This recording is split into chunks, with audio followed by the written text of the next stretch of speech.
Salut Alexis. Salut. De même voix, c'était beau. C'était très beau. Cette intro n'aurait pas pu la refaire. Elle est parfaite. Sans répétition, sans rien. Alors, bienvenue dans notre podcast. Nous, on accueille vraiment que nos crushs. C'est pas une déclaration d'amour, je te rassure. Crush professionnel. On le dit pas assez, mais c'est professionnel. On voulait absolument avoir Alexis. Oh là là. Donc, on est ravis. Vraiment. Trop content. On va te laisser te présenter, mais juste avant, juste pour que tu sois au courant, on va te parler de ton parcours. Ça nous intéresse de comprendre comment t'es arrivé à cet entrepreneur à succès que t'es aujourd'hui. Osons les mots, hein. En plus, entrepreneur digital, parce que nous, notre podcast, c'est beaucoup les dirigeants de PME. D'accord. Donc, entrepreneur digital, c'est un petit peu particulier, c'est un autre monde. Donc, vraiment, on est ravis. Et attends-toi à ce qu'on décrypte à fond ta personnalité. Nous, on le dit, on s'engage, hein, on va te bluffer. Tu nous diras si on t'a bluffé en fin de vidéo. Je suis prêt. Il est très serein. Ouais, je suis très serein. Il vraiment. est pas du tout impressionné, le gars. Je suis prêt. Je suis prêt. Le gars, il est prêt. Alors, je te laisse te présenter de la manière dont tu le veux, et puis on posera c'est la parti. question. Eh ben, c'est parti. C'est toujours la question la plus difficile. Comment on se présente, finalement? Moi, j'ai envie de commencer par quelque chose qui me distingue, qui me caractérise. C'est mon chapeau de paille, aujourd'hui. Donc, je porte un chapeau de paille. On se demande souvent pourquoi. C'est parce que une des choses qui me caractérise, c'est ma timidité. J'étais très timide pendant les premières années de ma vie, jusqu'à peu près 18-20 ans. Et à un moment, j'ai rencontré un personnage de fiction qui s'appelle Luffy dans One Piece et qui m'a inspiré. Et je me suis dit, je veux être comme lui. Pas juste le fait de savoir parler devant les autres, mais savoir aussi exprimer ses idées. Il ne cachait jamais rien. Il était hyper authentique, hyper sincère à chaque fois. Et il n'avait pas peur de dire les choses. Je me suis dit, mais c'est incroyable. Moi, je veux être pareil. Je veux vraiment être pareil. Je veux pas m'évanouir en classe devant 10 personnes parce que je dois faire un exposé. Parce que c'est littéralement ça qui s'est passé. Donc, c'est ça aujourd'hui qui me caractérise. C'est souvent le dépassement de soi. C'est-à-dire que tous les jours, dans la vie de tous les jours, j'essaye de me dépasser. J'essaye de faire mieux. Et j'ai commencé, du coup, quand c'est arrivé au lycée. Donc, c'est au lycée où j'ai eu cette fameux incident. J'ai fait un lycée scientifique. Après, j'ai fait une prépa. Et après, j'ai fait une école d'ingénieur. On va creuser tout ça. Hein. Là, tu le sors vite fait, mais on va y aller. C'est pour ça que je sors vite fait. Je sais très bien qu'on va rentrer dans tout ça. L'affaire, elle n'est pas classée. Hein. L'affaire n'est pas du tout classée. Et donc, après, je suis devenu entrepreneur. Je suis devenu freelance, on va dire les mots. Hein. Je suis devenu freelance. J'ai travaillé pour des startups à Paris. D'accord. Juste pour situer dans les années... Donc, dans les années, c'était plutôt 2017. J'ai commencé à être freelance en 2017. C'est quand je suis rentré dans mon école d'ingénieur, justement. Donc, ici à Paris, vers 50 ans en Yvelines, dans les Yvelines. Et c'était pas parce que je voulais me rebeller contre le système ou pas du tout. Je vais juste payer mon école, en fait. Et il me fallait de l'argent. Donc, je me suis dit, allez. Aucune cause de rébellion. Voilà, non. Je voulais juste. Pas pour des convictions. Pas de mes convictions. De la moula. Voilà, de la moula. De l'argent. Je me suis dit, bon, je fais quoi? Et je voulais faire un job étudiant. Bon, j'aime pas les choses classiques, donc j'ai fait du freelancing. Voilà. Et c'était quoi en freelance que tu faisais? Donc d'abord, j'étais tuteur. Donc je donnais des cours dans des écoles. Donc d'ailleurs, c'était une école particulière parce qu'elle traitait les dyslexiques. Donc les personnes. Ça m'étonne pas que tu sois. Ça commençait déjà. Ouais. Voilà. Donc j'ai fait cette école pendant plus d'1 an.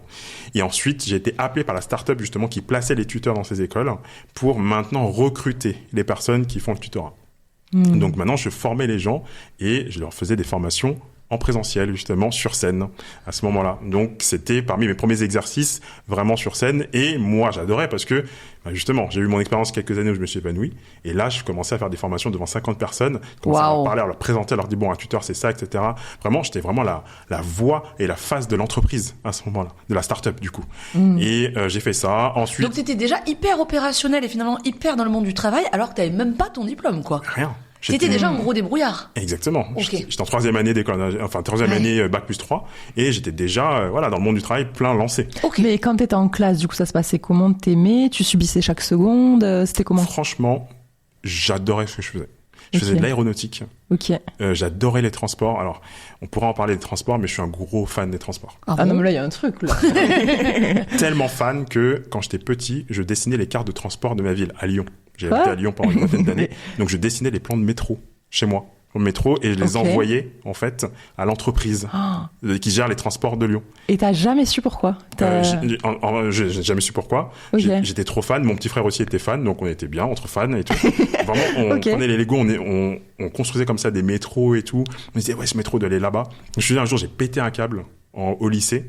En périphérie de Lyon, parce qu'il n'y avait pas un bus qui passait là. Je fais, non, mais c'est pas normal. Il faut que le bus, il passe ici. Et donc, j'ai envoyé un message à l'entreprise qui gère tous les transports et tout. Donc, Au lycée. Au lycée. Mais ça a commencé bien avant. En primaire, tout ça, les transports. Il y avait une nouvelle ligne qui sortait. Littéralement, je disais à ma mère, je la saoulais. Non, mais il faut qu'on aille faire cette ligne, il faut qu'on aille voir où elle va exactement.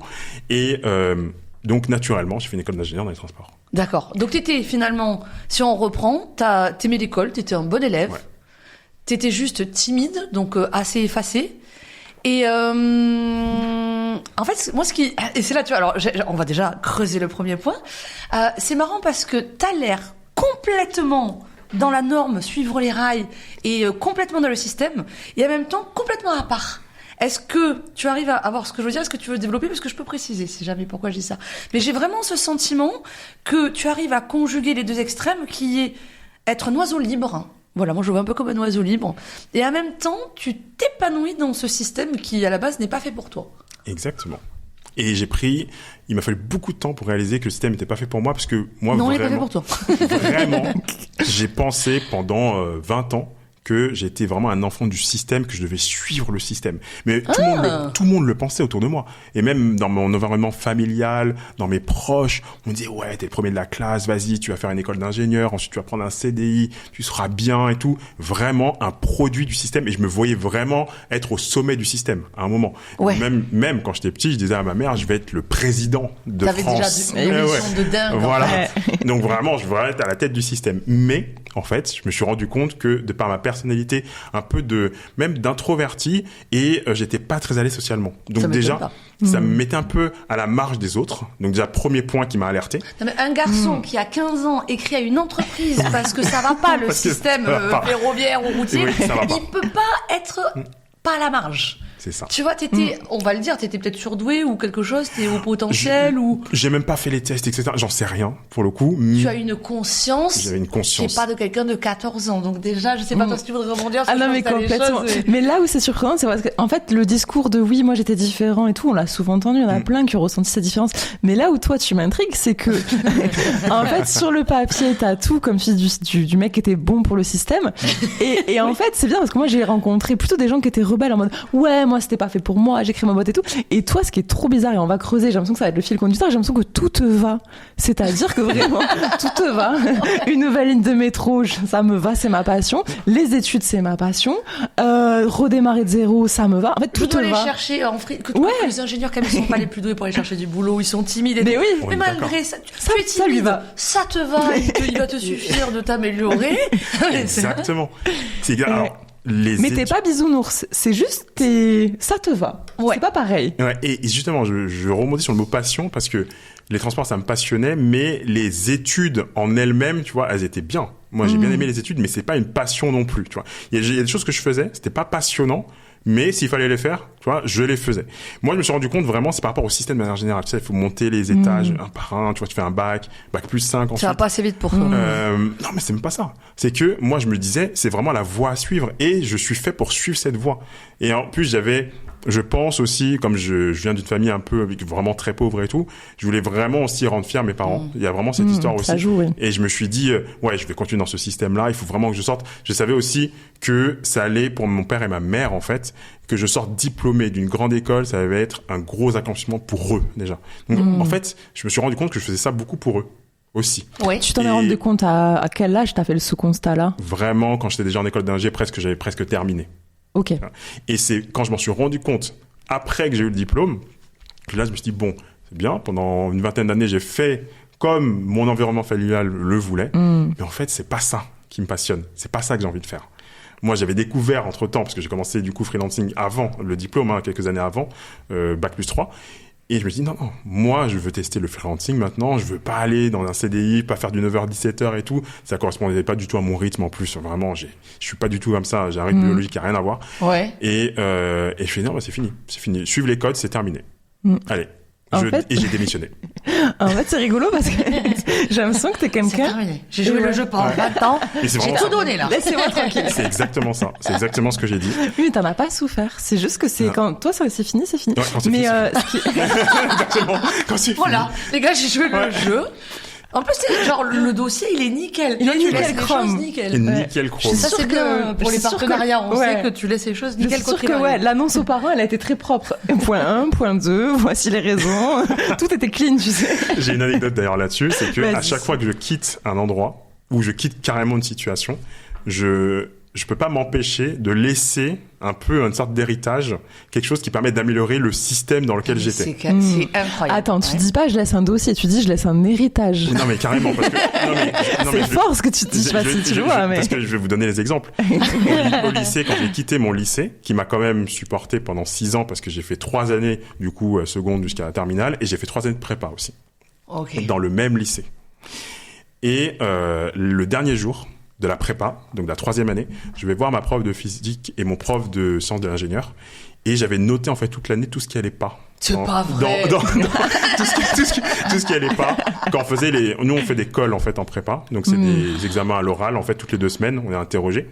Je comprends mieux sur LinkedIn maintenant, mais bon vas-y. Voilà, et en fait en sciences de l'ingénieur en particulier, moi, j'avais vraiment beaucoup de mal parce que je trouvais que c'était pas concret. On apprenait des formules et tout, mais dans la vraie vie, je voyais pas, en fait, à quoi ça servait. Il y en a qui voyaient, qui arrivaient à faire le cheminement, moi, j'arrivais pas. Je trouvais que c'était pas assez concret. J'ai tout listé. Je leur dis, non, mais regardez, on peut faire comme ça et tout. J'avais laissé toute une lettre et j'ai jamais vu ça.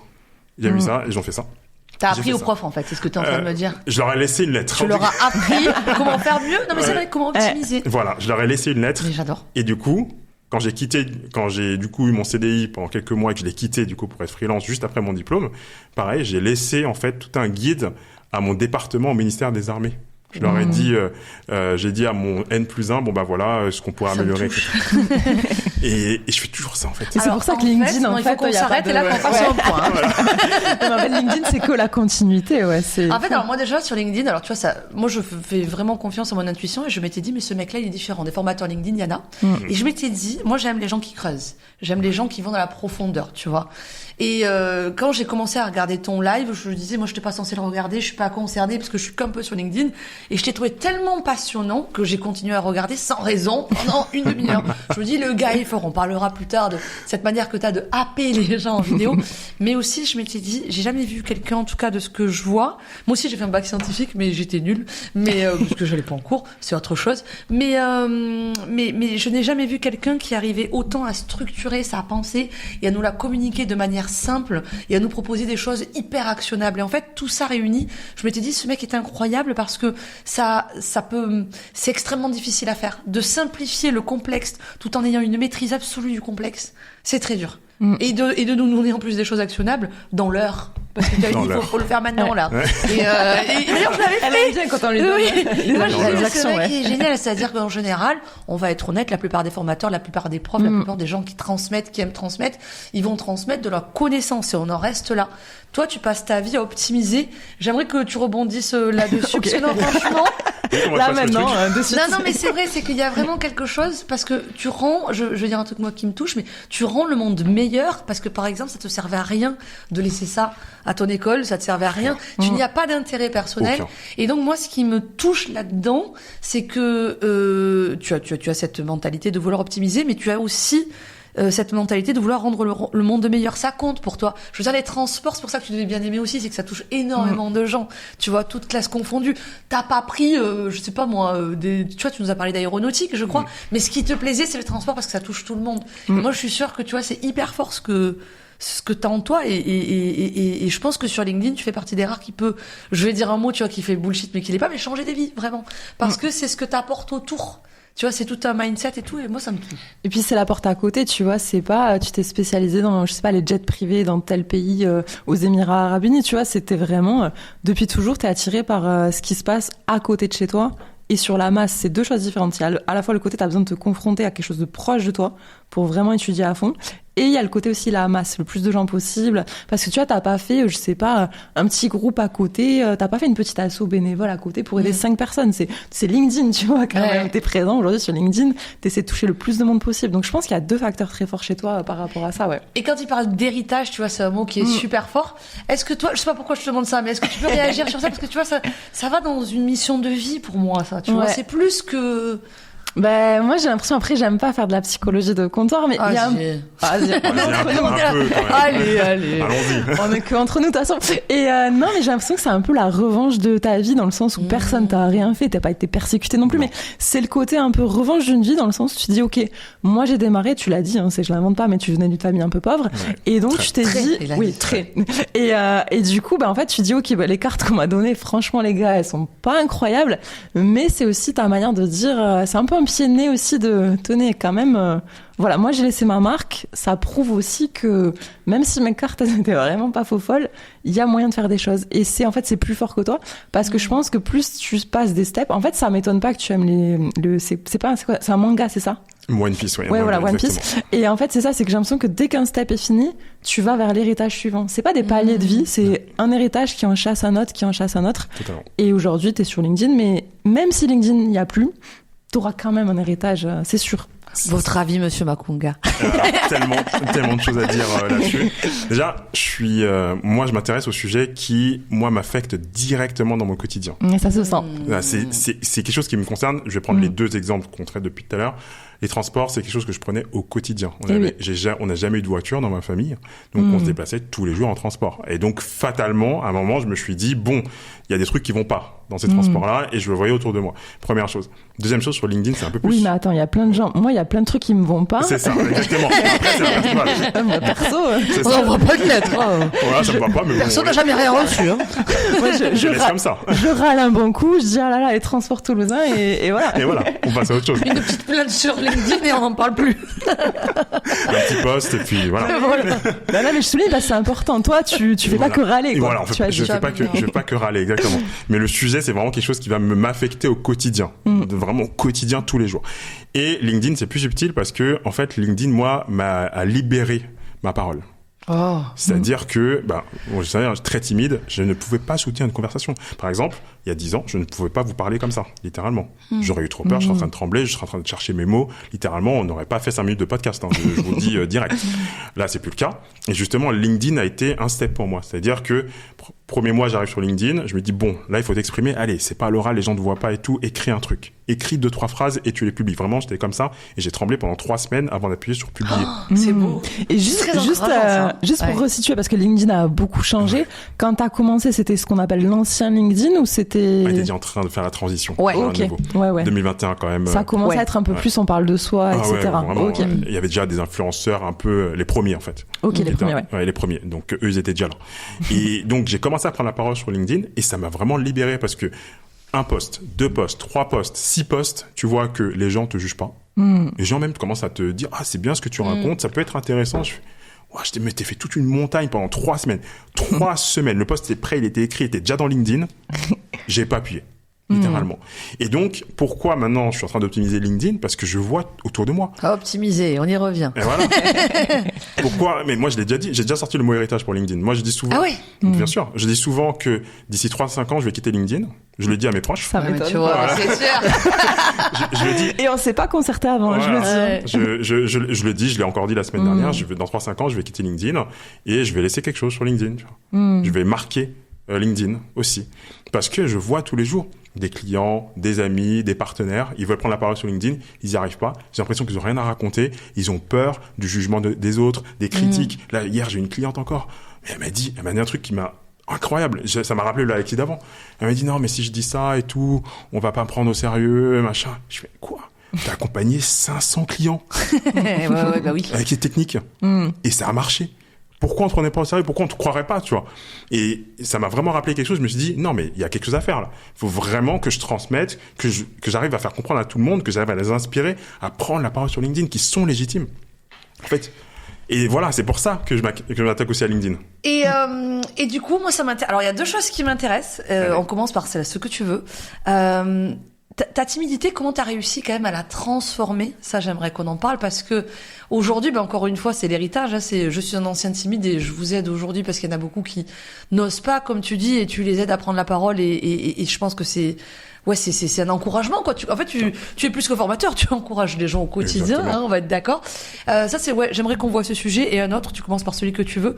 Tu as dit que tu étais très pauvre. Et est-ce que c'est quelque chose que tu penses qui t'a nourri? Et qu'est-ce qui a été très dur par rapport à ça? Parce que il y a toujours les deux faces.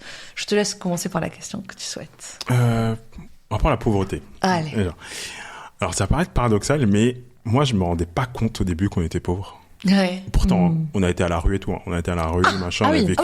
oui. Oui, parce que pauvre, ça peut être interprété de plein de manières. Non, ouais, donc toi, c'était la rue. Quand j'étais petit, je sais plus, j'ai 4, 5 ans, 6 ans, on était à la rue à un moment, pendant quelques mois et tout. On avait quelques mois? Oui. J'ai cru quelques jours. Non, quelques mois. Ah ouais. Quelques mois, on n'avait plus d'appart, on n'avait plus rien et tout. Donc, on faisait un peu les je sais plus comment, les foyers, etc. Et c'était très dur. Mais moi, je le ressentais pas parce qu'en fait, ma mère est incroyable. Elle faisait en sorte qu'elle était toujours la même, toujours à nous protéger et tout. Donc nous, c'était normal, on changeait de logement, on appelait ça des logements, tu vois. C'est vraiment des foyers et tout. On était dans des chambres avec 10 personnes, enfin bref. Wow. Voilà. Ouais. Et on ressentait pas ces pauvretés grâce à l'amour de notre mère, en fait. Ça qui était incroyable. Et en fait, elle a été comme ça pendant mes 18 premières années. C'est-à-dire qu'on était pauvres, mais elle a toujours tellement assuré, tellement été dans le soutien, tellement là, en fait, pour nous. Elle n'avait pas d'argent pour nous acheter des trucs, mais... De la joie, c'est quoi qu'elle donnait? De l'encouragement? Elle donnait de l'encouragement, elle donnait de l'amour. Elle arrivait à nous faire comprendre que, ok, on n'a pas grand-chose, mais en fait, on est heureux avec ce qu'on a. Vraiment. Et puis, elle t'a aussi donné le fait de pas avoir d'étiquette. Parce qu'en fait, tu n'étais pas pauvre. Elle t'a jamais... Non, mais c'est vrai. C'est incroyable, mais oui. Des fois, tu vis avec une étiquette. Des fois, on dit, je suis ci, je suis ça. Et toi, t'avais pas d'étiquette. Tu t'es pas senti pauvre. Elle t'a sauvé de l'étiquette de t'es pauvre. En fait, je pense que je le sentais quand même intérieurement que j'étais pauvre, mais vu que je vivais une vie normale, en fait, comme tout le monde, tu vois, je voyais même les gens qui gagnaient beaucoup plus que nous. Bon, je les croisais à l'école, ils sont là, il y avait rien de différent entre nous, tu vois. Même au niveau des vêtements, je voyais pas parce que, tu vois, j'échangeais avec eux normalement, on se parlait, on était amis et tout. Je me dis, mais en fait, c'est quoi la différence entre être pauvre et être pas pauvre, du coup? Je fais la même chose qu'eux, ils m'invitent à leur soirée, on est dans la même classe. Le fameux, ça te va. Voilà, le fameux, ça te va. Même la pauvreté, t'imagines, ça te va. Et c'est pas, ça me va parce que il y a du je m'en foutisme ou il y a une espèce de désintérêt. C'est que profondément. Mais c'est profond. Tu es très... En fait, c'est marrant parce que tu es malléable comme la pâte à modeler. Tu t'adaptes à la forme, mais en même temps, tu as une couleur très vive. C'est-à-dire que tu as une forte personnalité. En général, c'est pas l'un et l'autre, je trouve. Tu vois ce que je veux te dire? Souvent, les malléables sont les gens trop gentils qui, des fois, en plus, se font un peu carottes. Soit les gens qui ont une forte personnalité et des fois, c'est trop vif. Et toi, t'es c'est marrant, ça. C'est excellent. Un mélange un peu improbable. Non, mais c'est ça. Et j'ai pris vraiment beaucoup de temps à m'en rendre compte. Mais quand même, il y a un moment où je me suis rendu compte qu'on était vraiment pauvres. C'est quand je suis parti, finalement. Quand je suis parti à Paris, dans mon appart tout seul. T'avais quel âge? J'avais, parce que c'était il y a 8 ans. Je suis arrivé en 2006. Mais tu t'en es rendu compte vachement tard. Très tard. Ah ouais, c'est rigolo. Non, mais très tard. Parce que maintenant, j'étais tout seul. Il n'y avait plus ma mère et tout. Ouais. J'avais ma bourse étudiante à l'époque. Bon, la bourse étudiante, on sait ce que c'est. Hein. Oui. Et donc, j'avais rien. Et là, je me suis dit, là, par contre, je peux plus rien faire, littéralement. Même prendre un café à Paris, c'était le bout du monde, etc. Les transports, c'était le bout du monde. Enfin, tout coûtait cher et je pouvais pas me permettre, en fait, la plupart des choses. Je me suis dit, là, on a un petit problème quand même. Ça t'a pas découragé de faire des études? Parce qu'on sait très bien, les gens qui sont pauvres ne font pas d'études. Moi, je suis pas pauvre, je suis classe moyenne moins. Mais c'était limite pauvre, quand même. Classe moyenne moins, on va dire. Et j'ai fait une école de commerce et autour de moi, ceux de mon niveau n'ont pas fait d'école de commerce, tu vois. Et toi, c'est une école d'ingénieur, donc c'est beaucoup plus poussé, il faut le dire. Ça t'a pas découragé? Je sais pas, la vie n'a pas eu d'impact sur toi. Alors si, j'ai eu une période, c'est pas la première raison. J'ai eu une période de dépression très très dure après la prépa. Après la prépa, ok. Ouais, parce que j'ai eu, en fait, la prépa m'a cramé le cerveau. Vraiment, j'ai tellement travaillé nuit et jour en prépa pendant 3 ans, j'en pouvais plus à la fin. Et en fait, j'ai déménagé le lendemain de mon concours. J'étais à Lyon. Ça pouvait plus attendre. Ça pouvait plus attendre. J'ai déménagé, je suis allé à Paris et puis l'école d'ingénieur commençait. Et en fait, je suis pas allé en cours pendant 6 mois. Ok. Donc je devais aller en cours. Je disais à tout le monde que j'allais en cours, mais j'allais pas en cours, je restais chez moi, j'étais en dépression, et j'en pouvais plus. En fait, tout ce qui se passait, en plus j'étais pauvre, donc là c'était une conséquence, du coup j'étais pauvre, en plus je pouvais rien faire, je devais travailler tout le temps, je pouvais même plus aller en cours en plus, parce que de toute façon je ratais la moitié des cours parce que j'allais faire mon truc de freelancing au début. Ah, parce que t'avais besoin de payer tes études du coup. Ouais, parce que j'avais besoin de payer mes études. C'est pour ça que je me suis lancé en freelance. Et donc, en fait, la moitié des cours je l'ai raté en plus. Alors je me suis dit, ça sert à rien, tu vois, Là, t'as senti la différence quand même entre ceux qui sont financés par papa, maman, et c'est dur, ça. Là, c'était dur. J'ai dit, ok, on va quand même sortir de ça. Et puis t'avais le poids du secret en plus, parce que t'avais une casquette sociale de ouais, allez, je vais en cours, et t'allais pas en cours, et donc tu peux pas dire aux gens, même ton cercle proche. En fait, t'as tout gardé pour toi, quoi. J'ai tout gardé pour moi pendant 6 mois. T'avais honte, du coup, d'être... J'avais vraiment honte. Ah ouais? Ouais, j'avais honte. Honte de quoi? De pas avoir d'argent ou de pas arriver à suivre? Non, toujours pas. Non, toujours pas. Ça, on l'a dit. Non, c'était... Je vous l'ai dit, je ne suis pas pauvre. Non, je change de logement. L'argent n'était vraiment pas le sujet. Ouais, d'accord. Vraiment pas. Et alors, t'avais honte de pas suivre le rythme? J'ai pas suivi le rythme. Oui, mais c'était une conséquence, comme tu dis. Mais tu l'avais pas vécu comme ça. En fait, j'avais honte d'avoir craqué à cause de la prépa et de plus être capable, en fait, de me relever quand je suis rentré en école d'ingénieur. Et j'ai pas capable de suivre le rythme, du coup, aussi, c'est tout ça qui est mélangé. Donc, ma prépa se termine, je suis en dépression, je suis fatigué, je suis épuisé moralement, physiquement, tout, mentalement, tout ce qu'on veut. Et j'avais honte d'en parler. Je me suis dit, non, mais je peux pas être comme ça et tout. Il y a des gens qui vivent 10 fois plus. Allez, vas-y, relève-toi. Chaque jour, je me disais, vas-y, relève-toi, tu vas en cours cette fois-ci. Rien. Et oui, le fameux, il y a plus triste que moi, il y a plus ci que moi. Tu vois? C'est pas bon, ouais. Et il m'a fallu 6 mois avant, de passer un appel à mes 2 parents. De leur dire, j'ai quelque chose à vous dire. Ça fait 6 mois que je vais pas en cours. Et t'avais pas d'amis proches? Parce que pourquoi je te pose la question? Comme tu m'as l'air, moi je le dis, un peu au potentiel. Alors je sais que c'est un mot, tout le monde, je suis HP. Moi, certaines personnes me disent ça. Quand je les vois, je me dirais pas trop. Mais bon, ok, ils ont été, mais je trouve pas que dans leur réflexion, ça m'apporte, voilà. Mais toi, je pense que t'es vraiment très haut potentiel. Donc je pense que pour connecter avec les gens, surtout quand on est jeune, c'est un peu difficile, je pense. Parce que comme je t'ai dit, c'est pas tout le monde qui s'inquiète des transports et en bonne lettres, etc. Voilà. Et donc et puis je pense aussi que l'air de rien, la pauvreté, on peut dire ce qu'on veut. Il y a un côté où ça blinde et où ça isole aussi quand même un petit peu. Et où ça fait grandir aussi très très vite, je pense. Mais bien sûr, bien sûr. Oui, mais ce que je veux dire, c'est que le combo. Et oui, voilà, ça, oui, c'est clair. En gros, j'ai l'impression que quand t'avais 10 ans, c'était ressenti, 10 ans ressenti 15, quoi. Donc, oui. Et du coup, je pense que c'est pour ça que c'était décalé, ouais. Tu vois, je trouve que tout ça combiné, plus le parcours, plus ta détermination, plus ta capacité à ça me va. Ben là, ça me va pas. Là, clairement, tu vois, après la prépa. Mais justement, est-ce que tu avais développé des liens proches avec au moins quelques personnes qui te ressemblaient? À mon avis, c'est difficile, mais je pose quand même la question, où tu pouvais leur dire, je vais pas bien du tout. Où t'avais tellement appris à gérer seul. Tellement appris à gérer seul. Ouais. J'en ai parlé vraiment à personne. À personne. Personne. J'étais tout seul. Littéralement. Donc, je sortais de temps en temps pour aller voir 2-3 amis que j'avais à Paris. Mais c'est tout. Mais qui savaient pas. Et qui savaient pas. Ah. Et tu faisais semblant. Je faisais semblant. Vraiment. Je faisais semblant. Littéralement, pendant 6 mois, j'ai fait semblant. Voilà. J'ai fait semblant. Et ensuite, j'ai explosé. Je me suis dit, non, je dois arrêter de faire semblant. Et j'ai tout dit. J'ai tout dit à mes parents, mes proches aussi, à mes amis, etc. Et je suis reparti. Je suis reparti à l'école. J'ai continué mes activités de freelancing. Et t'es reparti à l'école? Ah ouais. Parce que des fois, en général, quand ça se passe comme ça, on entend. Et puis j'ai laissé tomber. Et toi, et ouais, moi je m'attendais au fameux année sabbatique, qu'on pose les bases. Non mais oui, c'est vrai. Oui, tu es reparti à l'école. Je suis reparti à l'école jusqu'au diplôme. Ah ouais, jusqu'au diplôme que j'ai eu brillamment, etc. Quoi. Parce qu'on est d'accord que t'as fait une école quand même high level là. De ce que tu racontes. Une école ne le dis pas, mais c'est quoi? C'est l'ESTACA. D'accord. Comme école, une grosse école d'ingénieurs. D'accord. Okay. Et oui, voilà, j'ai bien l'impression. Encore, on parle pas de la petite école. Ça a l'air. Elle est bien connue. Ok. Non, je suis vraiment retourné à l'école parce que je voulais ce diplôme. Hein. Et pourquoi, pourquoi t'y retourner? Parce que je me disais j'avais quand même la conscience de me dire, j'ai fait 3 ans de prépa pour aller dans cette école quand même. Alors pas dans cette école en particulier, mais pour aller dans une école d'ingénieur, je vais quand même la faire, quoi. Déjà, de 1, le sujet me passionnait, c'est de l'aéronautique. Je dis, je veux, moi, à ce moment-là, le freelancing, c'est une activité à côté. Moi, je voulais vraiment avoir mon diplôme pour être ingénieur. Et oui, tu voulais aller dans les rangs. Ah ouais, donc il fallait que j'ai mon diplôme. Donc, retourne à l'école. Oui, mais il fallait que, et c'est là, tu vois, j'aimerais revenir sur un autre point, je trouve, dans sa personnalité, c'est que tu as une manière, tu sais, quand tout à l'heure je disais que tu arrivais à simplifier les choses extrêmement complexes, tu as une manière aussi d'aborder la vie de manière hyper simple, genre, je veux faire ce métier-là, il faut bien que je fasse cette école.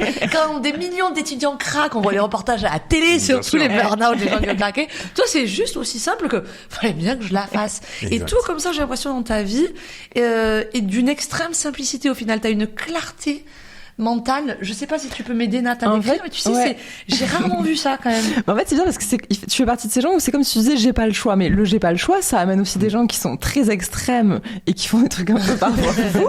Mais toi, c'est j'ai pas le choix, et en fait, c'est pas que t'es un bourrin de la vie, parce qu'il y a des gens qui sont bourrins. Parce que tu te malmènes pas. C'est ça, t'es pas un bourrin de la vie, mais comme t'as pas le choix, si ça prend 2 ans, ça prend 2 ans. Mais comme t'as pas le choix, t'y vas. Et en fait, c'est ça aussi où tu te distingues, c'est que tu sais que tu vas y aller, tu sais pas toujours comment. Des fois, il y a des petits revirements. Une sérénité par rapport Mais tu t'as décidé d'y aller, donc c'est fou parce que t'as beau décider, si c'est décidé, en fait, c'est toi et toi-même, en fait. C'est comme et l'environnement. L'environnement n'a pas de prise, en fait. L'environnement, voilà.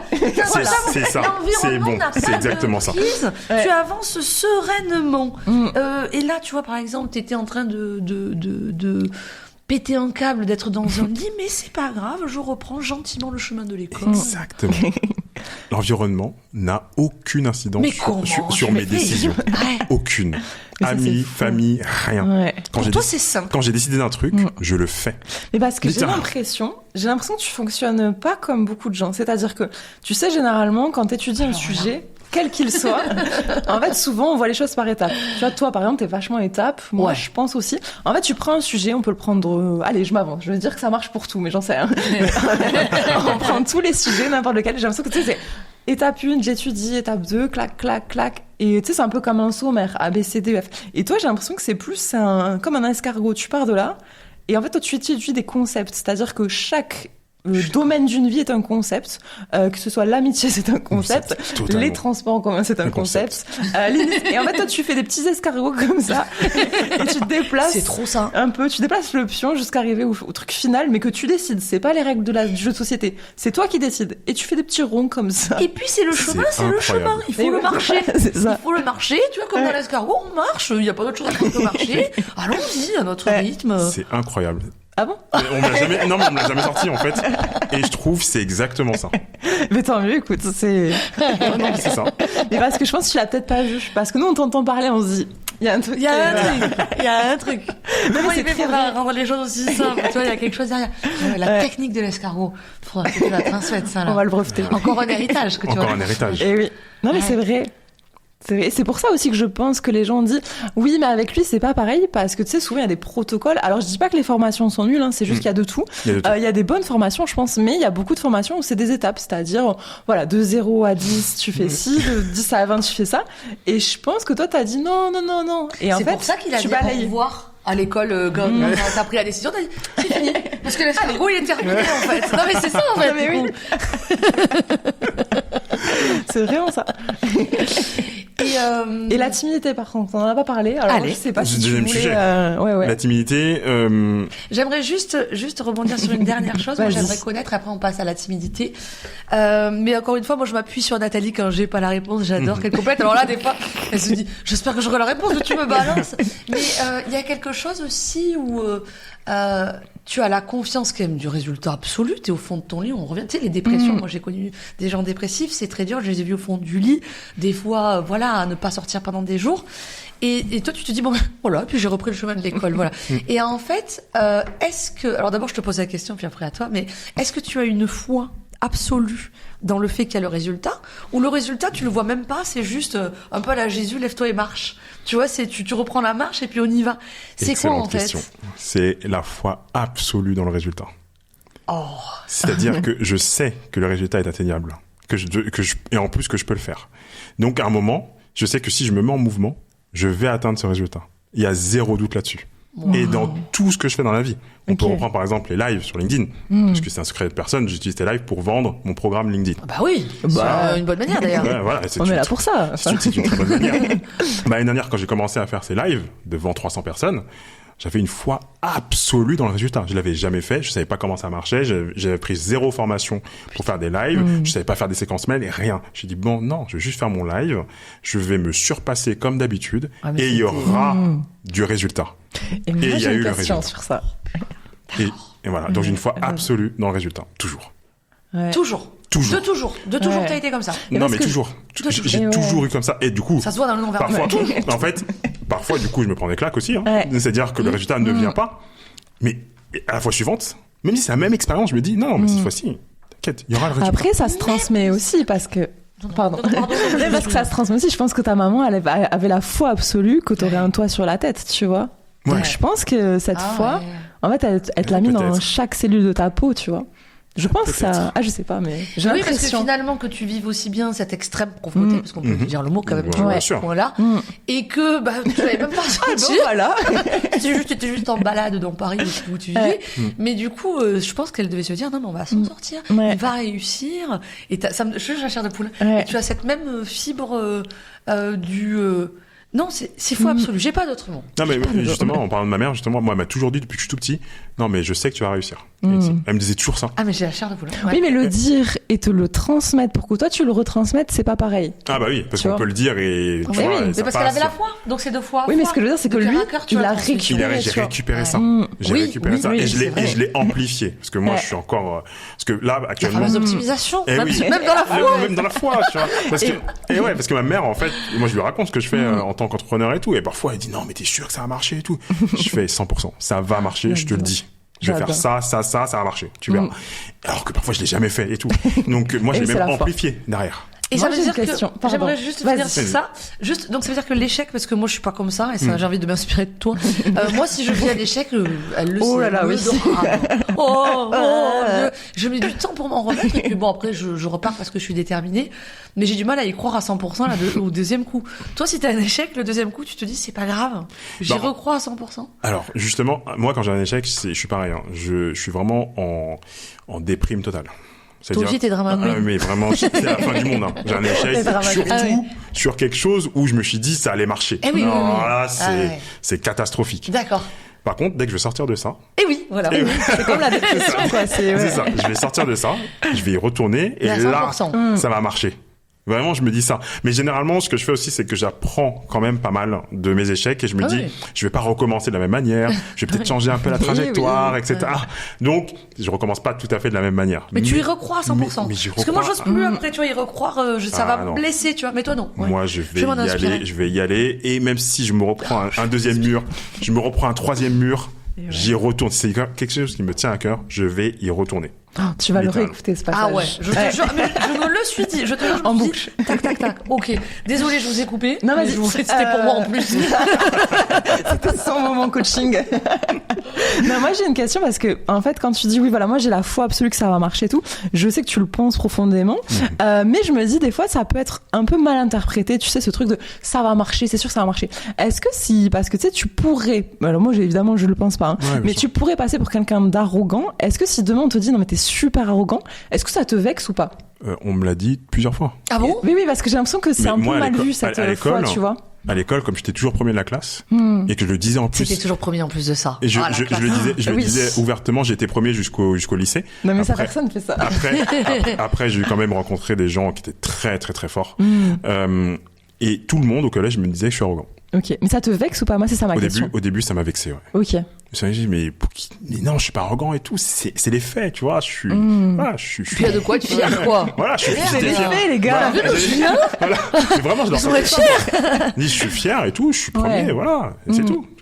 Et voilà. Laissez-moi tranquille. Laissez-moi tranquille. Et on me l'a ressorti aussi sur LinkedIn. Et oui, parce que je le sens. En fait, je me dis, t'as un discours qui peut énerver des gens parce que tu dois renvoyer des trucs chez les gens, mais je pense qu'on peut vite te mettre l'étiquette d'arrogant. Et moi, c'est pas ça qui m'intéresse. C'est plus le comment toi tu le vis, ça. Ah ouais, bien sûr. Et d'ailleurs, ça revient à, je comprends ce que vous dites, parce que moi, l'arrogance, c'est quelque chose qui me touche pas du tout. Je dois l'être un peu moi aussi. Non?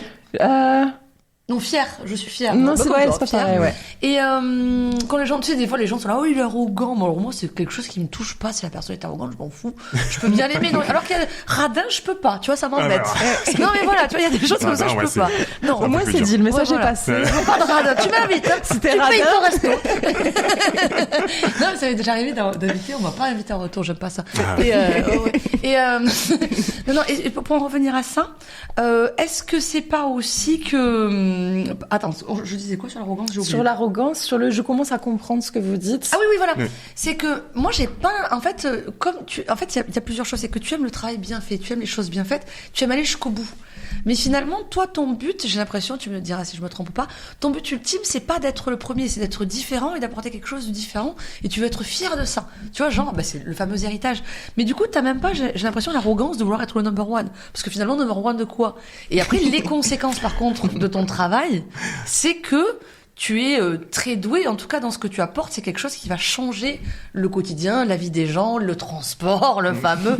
Mais du coup, dis-moi si c'est ton objectif d'être numéro 1 ou est-ce que tu veux... Voilà, je te laisse répondre. Comment je peux dire ça sans choquer les gens? J'ai une obsession des deux. D'accord. D'être différent, d'apporter des choses qu'on n'a jamais vues et qui marchent. Jamais vu, ouais. Wow. Ouais, jamais vu. J'ai vraiment cette obsession-là. Et d'être le numéro 1 dans ce que je fais. Toujours, à l'école. Quand tu le dis, ça... Ah ouais. Ça calme. Ah ouais. Tu regardes droit dans les yeux. Ah ouais, je sais jamais, moi j'ai été impressionnée. Alors, à l'école, je voulais être le numéro 1. J'ai fait du basket pendant 10 ans en club. Ah oui, non, donc tu veux être le numéro 1. Je voulais être le numéro 1. Et sur LinkedIn, je veux être le numéro 1. Le numéro 1 de quoi, par exemple? Voilà, et c'est ça le truc qu'on me renvoie souvent et que je comprends. C'est que à chaque fois, on se dit, mais numéro 1 de quoi? Quand est-ce que tu vas... Et en plus, on me pose la question, quand est-ce que tu vas savoir que t'es le numéro 1? Je dis, mais en fait, c'est ça le problème, c'est qu'on va jamais savoir quand je vais être le numéro 1.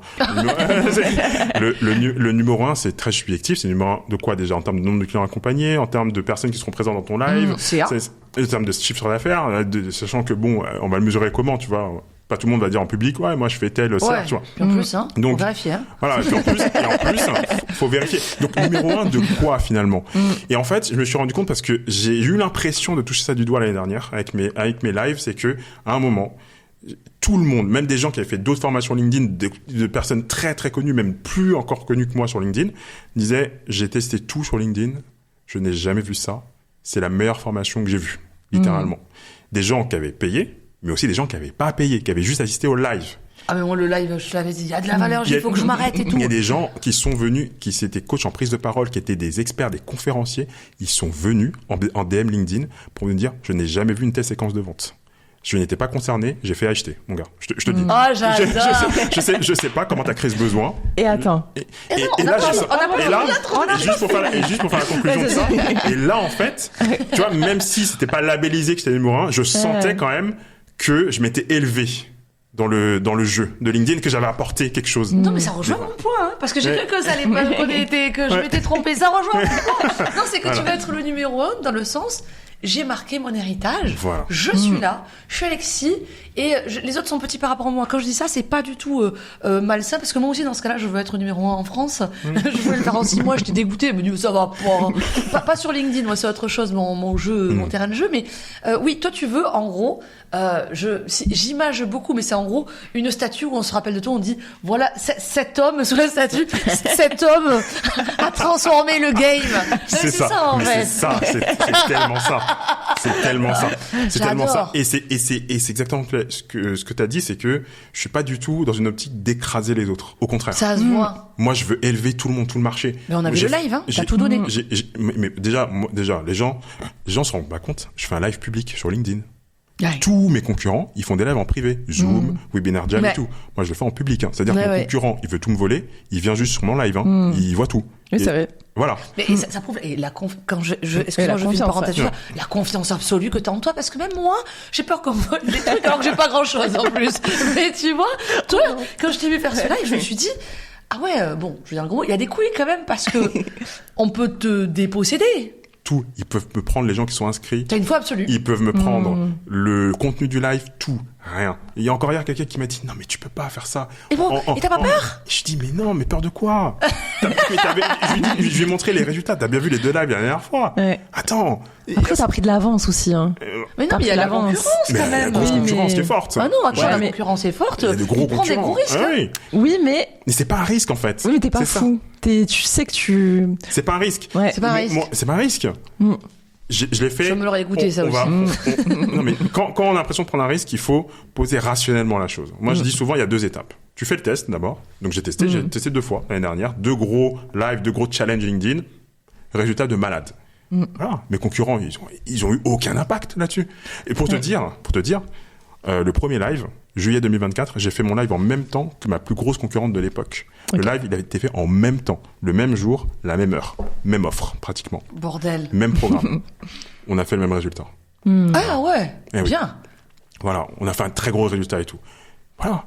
Si je me dis que quand je lance en même temps que ma plus grosse concurrente, il y a ça, en public, elle aussi. Pour le coup aussi, elle avait fait en public sur LinkedIn et on n'a eu aucun problème. Et donc, à chaque fois que quelqu'un me dit, non mais t'as pas peur mais peur de quoi? Et oui, moi c'est une peur irrationnelle que j'ai. Et en plus, oui. Finalement, Oui, mais... tu vois, j'invite après des concurrents dans les podcasts et tout. Mais sur le principe, le premier truc, c'est que j'ai peur. Ma première réaction. Moi, je pense que c'est normal d'avoir peur. Oui, mais t'as pris l'avance dans le sens où je persiste sur ce que j'ai dit. Non, mais les gars, on a que 15 minutes. Par contre, tu reviendras. On fera un deuxième si tu veux bien. Avec plaisir. Oh, j'ai compris. Avec plaisir. Pose ta question. Non, c'est même pas une question, c'est une affirmation. Voilà. Non, moi je dis, t'as pris l'avance, parce qu'il faut pas oublier aussi que comme t'as donné, les gens, si demain ils voient un autre Gus qui a repris tout ton contenu, je pense qu'il y a les gens qui vont aussi sortir les armes. Donc, moi je dis que je pense que t'as bien cloisonné quand même. Ouais. Et j'avais une question par contre par rapport à ça. Quand tu as fait un live ou n'importe quoi qui se passe très bien, est-ce que quand t'as des avis positifs, ça te fait vraiment énormément plaisir, ou est-ce que toi t'as plus la mentalité de te dire c'est juste normal, j'ai dit que je le faisais, je le fais, c'est tout? Tu vois, est-ce que ça te transcende un avis? Alors, je dis pas que ça te fait jamais plaisir, mais en fait, quel est ton moteur? Est-ce que c'est juste vraiment l'avis que tu vas rechercher tout le temps? Ou est-ce que toi, c'est juste le fait d'avoir un avis positif, c'est juste la conséquence de quelque chose que tu estimes de normal, c'est-à-dire faire ton taf? Ah, cool. Moi aussi, j'adore ta question parce que enfin, je vais pouvoir dire la réalité de la situation sur les avis. Moi, les avis positifs, c'est mes pires ennemis, littéralement. Je vais te dire pourquoi. Tu veux des insultes? Non, mais justement, en fait, j'ai un très gros problème de gestion des émotions dans tous les sens. Okay. C'est-à-dire que émotions négatives comme positives, les deux pareils. C'est-à-dire que si j'ai une émotion qui est très positive, c'est-à-dire que imagine, je reçois ce que j'ai reçu lors de mes lives, je reçois littéralement des cinquantaines de messages pour me dire t'es incroyable, t'es un truc, même des gens qui m'envoient t'es un magicien, etc. C'est fort quand même, c'est fort. Non, mais vraiment, il y a des gens qui m'envoient ça. T'as un côté showman, magicien, tu sais, presse digital. Et là, je peux me dire c'est bon, j'ai changé LinkedIn là. Je peux me reposer. Oui, la fameuse statue, voilà. En fait, j'imagine la statue, pour reprendre l'image, il y a une statue, c'est bon, elle est faite. Ici, elle est dessinée. C'est intervenu Alexis. Et voilà, et je peux m'arrêter littéralement. Et moi, Et oui, la fin de l'escargot. Oui, mais littéralement. Et c'est ce que j'ai fait pendant un mois après mon live, c'est que j'étais tellement dans l'euphorie du succès, j'étais trop content de ce que j'avais fait, j'avais trop de retours que littéralement je me suis effondré. J'ai plus rien fait pendant un mois en fait. Vraiment. Enfin, en plus, j'allais livrer les clients et tout, mais moi je faisais plus rien. J'étais là en mode je suis trop fort et tout. Et c'est je vais les relire. Ah oui. Non, alors je relis pas forcément, mais vraiment je me dis c'est bon. J'ai changé les choses, j'ai changé l'histoire, littéralement, de LinkedIn. Ouais, c'est bien que t'en parles, je trouve, parce qu'on s'y attend pas. Le fait que, excuse-moi, je rebondis sur cette petite phrase qui paraît sans intérêt, mais qui l'est. Ce que tu viens de dire, tu as dit juste, je relis pas mes commentaires. Non. On se demande pourquoi je rebondis sur cette phrase. Mais,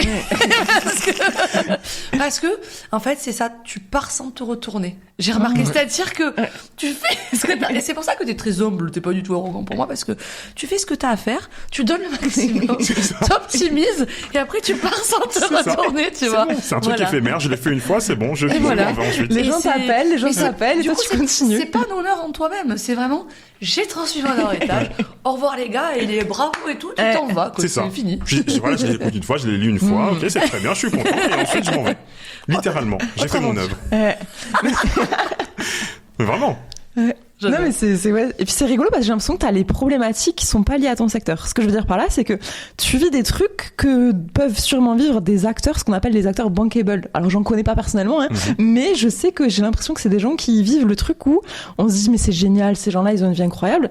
Mais en fait je pense que quand t'es bankable, que tout le monde t'appelle pour passer sur les plateaux, t'as quand même la pression de te dire si je fais un AV comme prochain film, c'est foutu pour moi. Et j'ai l'impression que t'as un peu ce truc de tu gères des émotions d'acteurs bankable, tu vois. C'est vrai. Tout le monde t'encense et toi tu te dis faut pas que je me rate quand même. Et ça je trouve qu'on en parle pas beaucoup. C'est vrai et en même temps tu vois là je me dis je vois pas comment je pourrais me rater dans le sens où même si je fais un truc qui est moyen tu vois je me dis mais comment à un moment tu vois par exemple pour les lives à chaque fois que j'arrive dans un moment là je stresse un peu je me dis est-ce que je vais refaire la même performance que la dernière fois franchement en plus je suis toujours dans le flow est-ce que là je vais être en nouveau dans le flow je vais pas être un peu malade etc. Acteur hein.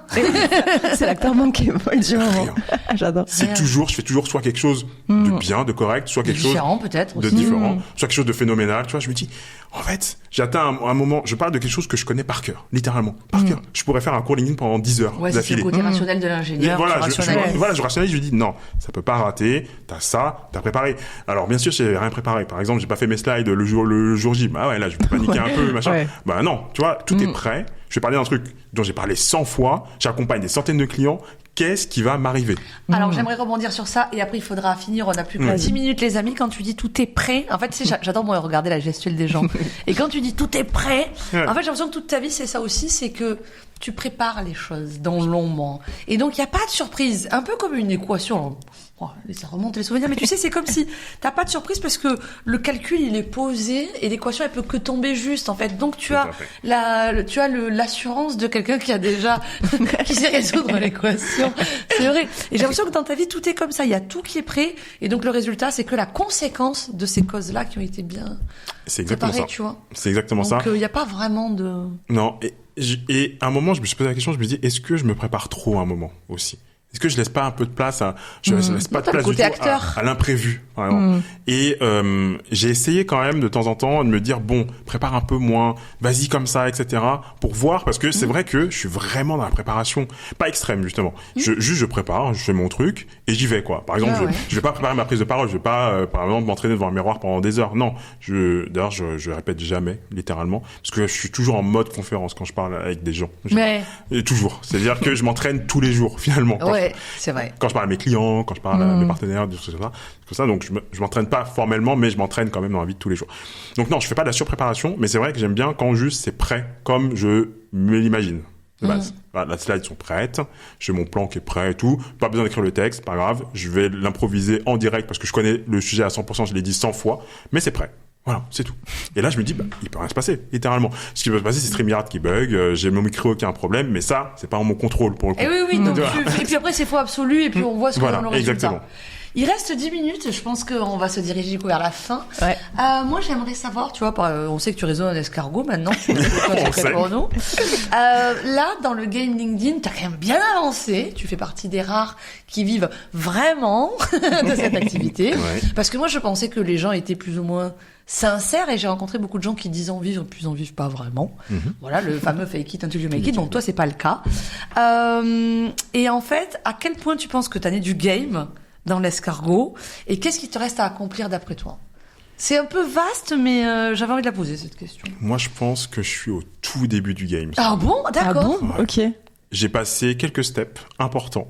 Ouais. Putain, tu nous dis ça de manière solennelle. Ouais. Sans que c'est vrai. Non, mais je vois, il y a tellement de choses à faire sur LinkedIn. Okay.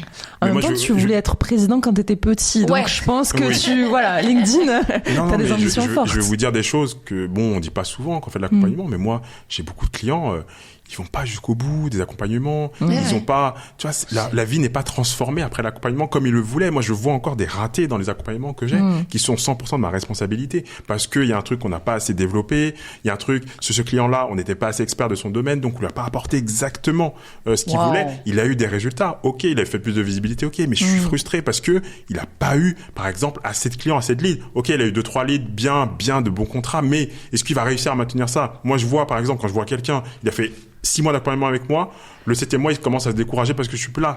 Ce n'est pas bon. Il y a encore des choses à améliorer. Donc, on est au début du game seulement. Mais tu le vis, j'adore. On est vraiment au début du game, faut vraiment pas se leurrer.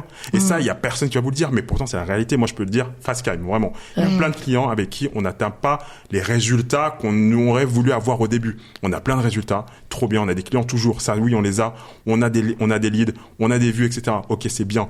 Mais il y a pas que ça comme résultat. Il y a, est-ce que on va réussir à se maintenir dans la durée? Est-ce que dans un an on est encore là, à être régulier, avoir cette discipline? Eh ben, souvent pas. Et c'est souvent non. Mais c'est tellement, moi vraiment ça me touche d'entendre un discours aussi honnête, parce que moi qui suis dans le business depuis toujours, pas LinkedIn.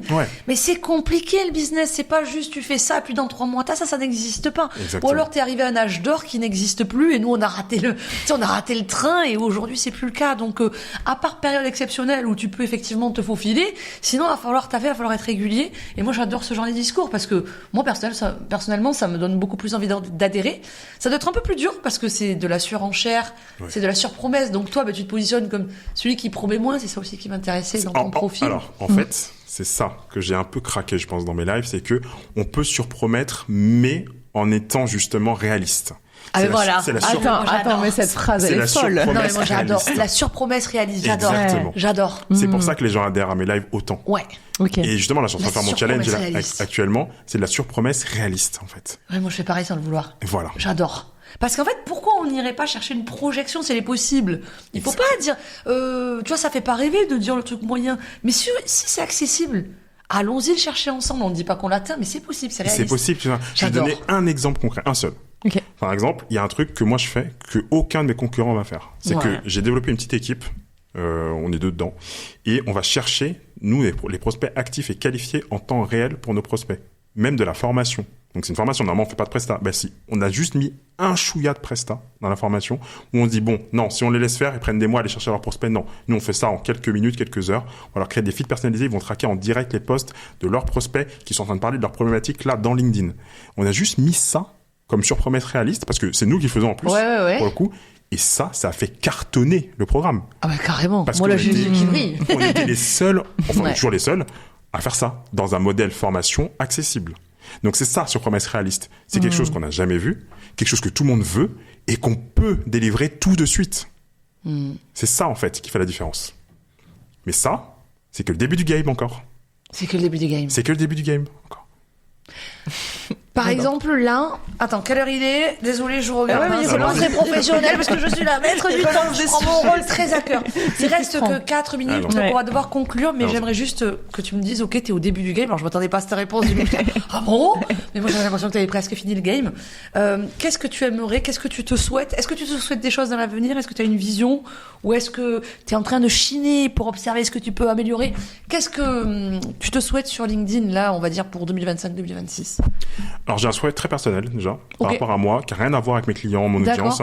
C'est que moi je veux m'extraire de mon business de l'opérationnel. C'est pour ça que je suis en train de créer mon équipe là, en 2025. 2025 c'est vraiment l'année où je fais presque rien en termes d'exposition médiatique, on va dire. Donc c'est vraiment un des seuls podcasts que je vais accepter cette année. Oh là là, j'en ai accepté 2-3 seulement. Je voulais pas aller à Vivatech, des choses comme ça, rien du tout.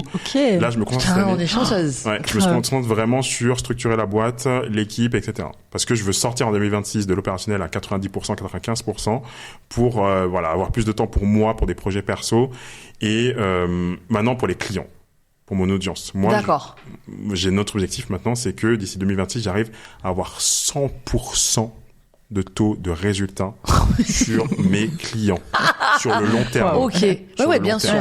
Qui passe par n'importe quel programme, c'est-à-dire qui passe par la formation ou qui passe par l'accompagnement. C'est mon obsession day one, ça. Et tous les jours, je travaille à ça. Tous les jours. Je pense qu'on va finir sur ça. Là, alors, ça calme. Et quand tu parles, là, vous le verrez peut-être en vidéo, mais t'as une manière de fixer chaque personne. Moi, ça me touche. Je vais faire la poétique, mais jusque dans mon âme. Quand tu le dis qu'à certaines choses importantes, je me sens touchée jusque dans mon âme. Je sais pas si tu. Mais il y a un côté discours solennel, officiel. Alors du président de la République. On en revient encore au président. On en revient au président. Alors, nous, on finit toujours les podcasts par une analyse globale de ce qu'on a pensé de toi. Et c'est parti. C'est une conclusion improvisée, en fait. Ouais, c'est une conclusion improvisée. Moi, je suis un peu émue. Tu veux commencer, peut-être, ou Allez, je peux. Non, je me dépasse, comme dirait Alexis. Non, en fait, ce que je retiens, c'est que je suis étonnée parce que t'es en fait un mélange de 10 000 trucs. Alors c'est très bateau cette phrase, mais je vais aller plus loin. En fait, t'es ingénieur, donc on peut avoir très vite des clichés. On en a tous rencontré des ingénieurs. Certains, ils font bien vivre le cliché aussi. Mais toi, t'as donc gardé des choses du côté très méthodologie de l'ingénieur, et à la fois au niveau émotion, t'as fait ton propre chemin qui fait qu'aujourd'hui, j'ai l'impression qu'il y a pas trop de sujets où t'es gêné. Tu vois, t'as pas dit oulala, ça non, tu vois. T'arrives au bout de 5 minutes, tu dis voilà, moi j'ai fait une énorme dépression. T'en parles vraiment avec beaucoup de facilité. Et en fait, c'est comme si, encore une fois, je reprends cette histoire vraiment du jeu vidéo. À chaque étape, en gros, tu te prends une énorme baffe de la vie, quand même, une énorme leçon, et après, tu récupères un peu de tout, tu mets ça dans un mixeur, et du coup, c'est ça qui fait que t'as un mélange, en fait, de tout ce qui est contradictoire, souvent, quand même, tu l'as. Et en fait, très sensible pour un ingénieur. C'est ça, t'es très sensible pour un ingénieur. Tu vas dans des sujets très concrets, mais t'as besoin quand même de les étudier vraiment sur tous les angles. Enfin voilà, t'es vraiment la contradiction sur plein de choses. Et c'est surtout moi vraiment la chose que je vais retenir de toi aujourd'hui que je n'avais pas forcément vue, c'est vraiment cette confiance absolue. Je savais que t'avais l'air confiant dans ce que tu faisais parce que moi je vois tes posts aussi, mais j'avais pas vu le côté. En fait, quand tu prends les gens entre quatre yeux, faut pas lâcher quoi. Non. Mais t'es pas un coach bourrin. C'est juste que il y a ta confiance absolue. Quand t'as dit on y va, On y va. Alors, à moi maintenant. Donc, moi, en fait, j'ai été très émue par ton histoire parce que je me dis, mais moi, je trouve que la vie t'a pas du tout fait de cadeau. T'es quand même né très pauvre, ce qui est pas une chance en soi. Très timide. De là à faire des malaises, quand même, tu vois, c'est pas rien. Et en fait, quand on t'écoute, la vie n'a été qu'un joyeux chemin. Alors, je sais qu'il y a eu des moments durs, je sais qu'il y a eu des moments sûrement, voilà, où tu t'as perdu pied, mais je trouve que t'es l'exemple de la résilience par excellence. Et c'est surtout que, souvent, on le voit, hein, les gens qui ont vécu comme ça des choses difficiles, et à juste titre, ils finissent rappeurs. Moi, tu vois, j'adore le rap un peu. Non, mais moi, j'aime le rap mélancolique, ou qui vraiment exprime des souffrances. Je trouve ça très beau, comme Renaud, par exemple, tu vois. Bon, je suis à l'ancienne. Encore une référence. Mais toi, en fait, ce qui est bizarre, c'est que l'environnement, on en revient sur ça, ne t'a pas vraiment atteint. Tu vois, tu es ce fameux, je parlais tout à l'heure de la pâte à modeler, mais c'est vraiment ça, c'est que les coups, elles ont fini dans la pâte à modeler, et du coup, tu t'es juste adapté avec beaucoup de douceur, mais en même temps de fermeté, tu as continué sur le chemin, quoi qu'il arrive, quoi. Et ce que j'ai aimé, c'est que tu as acquis des valeurs tout le long, tu vois. Et tu t'es formé tu vois, moi je veux dire un mot, mais ça me fait penser en grand homme, tu vois. T'es un grand homme pour moi, et quand tu dis, ouais, petit, je voulais être président, mais ça m'étonne pas, parce que tu fais partie des gens qui vraiment peuvent, mais tu vois, je l'ai dit tout à l'heure, changer le monde, mais je le pense, et tu sais, du coup, ça m'émeut quand même, parce que moi, là-bas, c'était un formateur que j'ai vu sur LinkedIn, tu vois. Quand même, on en revient là, hein. Un entrepreneur digital à succès, tu vois. Et je pensais pas que, ouais, tu vois, il y aurait tout ça. Et moi, ce qui me touche aussi, et je trouve que ça peut être un encouragement pour toute la planète, pas que pour les dirigeants, parce que ce podcast est pour les dirigeants et pour les responsables marketing et commerciaux, mais c'est que en fait, tout le monde peut développer une foi absolue, parce que t'avais vraiment pas les conditions pour, tu vois. Il y en a qui on peut dire, il a une foi absolue, mais bon, il a eu tout au début, donc c'est un peu facile, tu vois. Et toi, t'avais rien, je trouve, quand j'entends parler, même si toi tu dis, non, mais c'était cool, j'avais une maman soutenante, ce qui est bien, mais quand même, voilà. Et tu as développé cette foi absolue, donc elle est possible pour tout le monde. Et j'ai l'impression que c'est ce que tu transmets aujourd'hui, finalement. Exactement. Et tout en gardant ta personnalité. Et après, promis, c'est fini. Et après, mais on sortir un coup de balle, là, dans le studio. Non, mais je crois que c'est important. Enfin, j'estime que c'est important. Non, ce que je veux dire, c'est que c'est aussi en gardant ta personnalité, parce que tu vois, t'as commencé l'introduction en disant, voilà, j'ai mon chapeau, etc. Et t'as pas pris n'importe quel accessoire, tu vois. C'est un peu le chapeau. Il y a aussi, c'est la référence au manga. Le manga, ça reste enfantin. Ouais. Et donc, il y a quand même ce côté, je me balade. C'est vrai.